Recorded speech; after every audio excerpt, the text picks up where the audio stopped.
సంగారెడ్డి జిల్లా Jogipet excise office ఎదుట మహిళలు ఆందోళన చేపట్టారు. గ్రామాల్లో లిక్కర్ షాపులను మూసివేయాలని డిమాండ్ చేశారు. బెల్ట్ షాపులపై ఎక్సైజ్ పోలీసులకు వినతి పత్రం అందజేశారు.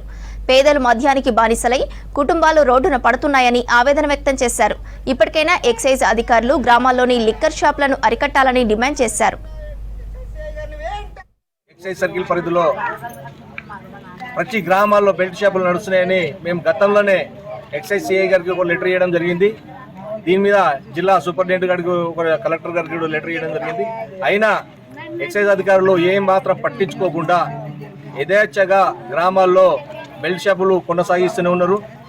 గ్రామాల్లో బెల్ట్ షాపులు అమ్మే వారికి వైన్ షాపులు అధికంగా ఒక 10 రూపాయలు క్వార్టర్ పైన తీసుకొని ఇస్తున్నారు.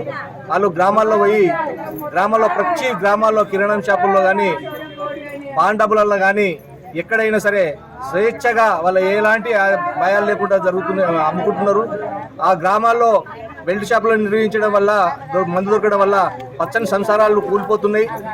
ముఖ్యంగా నిబంధనలకు వ్యతిరేకంగా చిన్న చిన్న పాఠశాలల పక్కన అమ్ముతుంటే కొంతమంది ఊరు తిరిగే పోకిరి వెధవలు తాగి ఆడవిలను చేడాయిస్తున్న సంఘటనలు జరుగుతున్నాయి. ఇలాంటి విషయాలు జరిగిన పేపర్లలో వచ్చిన మీడియాలో వచ్చినా ఎవరు పట్టించుకోవడం లేదు. ఇలాంటివి జరగకుండా ఉండాలంటే ప్రతి గ్రామాల్లో మద్యాన్ని అరికట్టాలని మేము డిమాండ్ చేస్తా ఉన్నాం. మా పిల్లలు, మా కొడుకులు అందరూ కూడా కొడుకులు బిడ్డలే.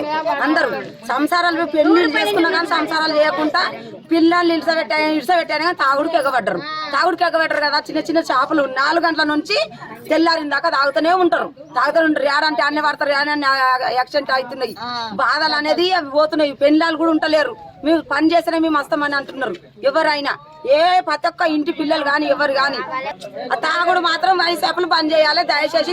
మేమైతే మీకు చెప్తున్నాము, మా బాధలు పట్ట చేయాలక మీకు చెప్తున్నాము. మీరు మా మీద కనికరం నుంచి బంద్ చేయండి. మీకు శనార్థి చేస్తున్నాం. మా ఊర్లో బెల్ట్ షాపులు చాలా ఎక్కువ అవుతున్నాయి. దానివల్ల తాగొచ్చి అసలు తల్లి పిల్ల అనే మైకం లేకుండా పోతున్నది. ఫుల్ యాక్సిడెంట్ అవుతున్నాయి. దయచేసి మందు షాపులను బంద్ చేయండి.